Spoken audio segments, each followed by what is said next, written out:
Hello dear students. तो स्वागत है आपका एक बार पुनः एसपीएस ऑनलाइन स्टडी में।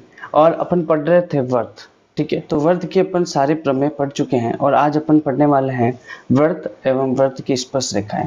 तो देखिए ध्यान दें, वर्त एवं वर्त की स्पर्श रेखा क्या होती है। तो एक वर्त अपन ने पढ़ा है कि वर्त जो होता है किसी एक स्थिर बिंदु से समान दूरी पर स्थित अनेक बिंदुओं से जो बिंदु पर बनता है उसको अपन क्या कहेंगे, व्रत कहेंगे। ठीक है, अब व्रत के अंदर बोल रहा है सबसे पहले कि आपको स्पर्श रेखा क्या होती है वो पता लगाना है। ठीक है, अब देखिए ध्यान दें, स्पर्श रेखा के अंदर स्पर्श रेखा होती क्या है। स्पर्श रेखा आपको मतलब ये पता हो जाना चाहिए कि जो टचिंग लाइन होगी, ठीक है, टचिंग लाइन होगी वही होगी ना, स्पर्श करेगी, टच करेगी, है ना। इसको ऐसे तो बोलते हैं टेंजेंट, क्या बोलते हैं, टेंजेंट बोलते हैं। ठीक है, तो ध्यान दें कि यदि किसी वृत्त के ऊपर कोई रेखा इस तरह से टच करती है, इस तरह से टच कर रही है PQ, तो ये PQ क्या कहलाएगी, आपकी स्पर्श रेखा कहलाएगी। क्या कहलाएगी, स्पर्श रेखा कहलाएगी, टेंजेंट लाइन कहलाएगी। ठीक है, अब देखिए सवाल इसमें क्या है, सबसे पहले एक तो इम्पोर्टेंट ये होना चाहिए कि किसी वृत्त पे सबसे पहले होना चाहिए कि किसी वृत्त की परिधि पर स्थित कोई बिंदु O है, तो उस O पे हमेशा एक ही रेखा एक ही स्पर्श रेखा खींची जा सकती है। वृत्त पर स्थित किसी भी बिंदु पर, वृत्त पर स्थित, वृत्त की परिधि पर स्थित या वृत्त पर स्थित किसी बिंदु पर, किसी बिंदु पर केवल एक स्पर्श रेखा खींची जा सकती है, केवल एक स्पर्श रेखा खींची जा सकती है, रेखा खींची जा सकती है।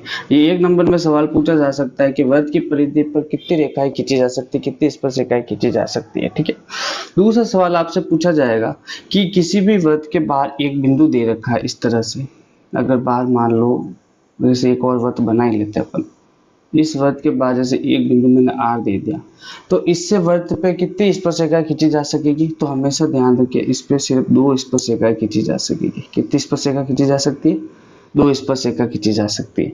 ठीक है, तो दूसरी बात आपको याद रखनी है, वृत्त के बाहर स्थित किसी बिंदु से, किसी बिंदु से केवल और केवल दो स्पर्श रेखा खींची जा सकती है, खींची जा सकती है।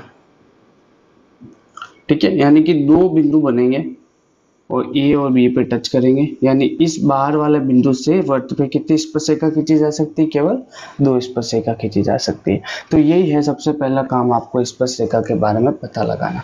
अब स्पर्श रेखा के बाद में आपको पता तो चल गई है, तब स्पर्श रेखा के बाद में देखो क्या प्रमेय आती है। अब देखो प्रमेय कौन कौन सी है, तो प्रमेय देखो सबसे पहली प्रमेय है आपके 13.1, 13.2 और 13.3।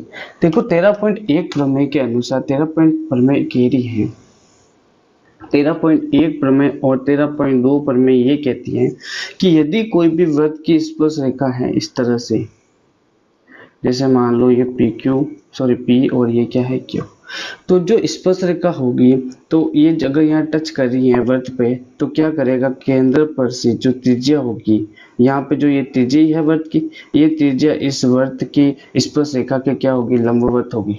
क्या होगी, लंबवत होगी, यानी OA त्रिज्या होगी वो स्पर्श रेखा पे हमेशा लंबवत होगी। क्या होगी, लंबवत होगी, परपेंडिकुलर होगी, यानी कितने डिग्री का कोण बनाएगी, 90 डिग्री का कोण बनाएगी। ठीक है, तो हमेशा ध्यान रखो कि त्रिज्या जो होगी वह स्पर्श रेखा पे हमेशा क्या रखी है, जो क्या रहती है, लंबवत रहती है। ठीक है, 13.2 में इसका उल्टा कह रखा है। 13.3 प्रमेय ये कहती है कि एक वृत्त है, क्या है, वृत्त है, और इस वृत्त के बाहर कोई एक बिंदु R है, तो इस एक बिंदु से वृत्त पे कितनी खिंचाई खींची जा सकती है, स्पर्श रेखा दो खींची जा सकती है, मैंने बताया। ठीक है, तो यहाँ पे अगर A माने तो और B माने, तो 13.3 पर में ये कहती है कि अगर किसी वृत्त के बाहर कोई बिंदु है और उससे वृत्त की स्पर्श रेखा खींची जा रही है AR और BR, तो ये हमेशा क्या रहेगी, बराबर रहेगी।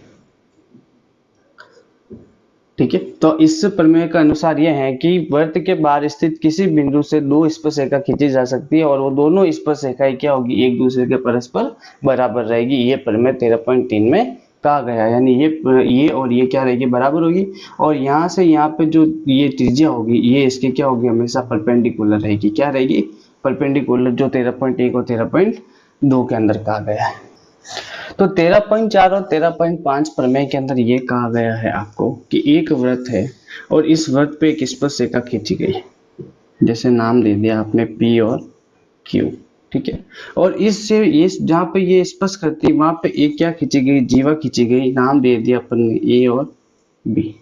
अब ये क्या कह रहा है कि इस जीवा द्वारा इस साइड में अगर कोई कोण बन रहा है, कोण 1, तो इसी द्वारा इधर नहीं, इस जीवा द्वारा एकांतर वृत्तखंड यहाँ पे, मतलब इधर इस साइड में जो वृत्तखंड के अंदर जो कोण बनेगा, कोण 2 मान लो, तो ये हमेशा क्या रहते हैं, कोण 1 व कोण 2 बराबर रहते हैं, ठीक है। अगर मैं इस जीवा से इस साइड में अगर लेता हूँ, जैसे कोण 3 ले लिया, यहाँ से लगाकर ये पूरा क्या ले लिया, कोण 3 ले लिया, तो ये कोण 3 जो होगा, इस साइड में जो कोण बनेगा एकांतर वृत्तखंड में, इस साइड जो कोण बनेगा कोण 4, उस कोण 4 के क्या होगा, बराबर होगा। ये इस प्रमेय में कहा गया है, ठीक है। तो वापस देखिए 13.4 प्रमेय क्या कहती हैं कि यदि कोई स्पर्श रेखा है और वहां पे अपन स्पर्श बिंदु पे एक जीवा खींचे, तो जीवा और स्पर्श रेखा के बीच में बनाया हुआ कोण उसके एकांतर वृत्तखंड पे बने हुए कोण के बराबर होता है। और उसी तरह अगर इस साइड से ये वाला कोण ले, इस जीवा और इस स्पर्श रेखा के बीच में जो कोण होगा वो इसके और इसके एकांतर वृत्तखंड में बने कोण के क्या रहेगा,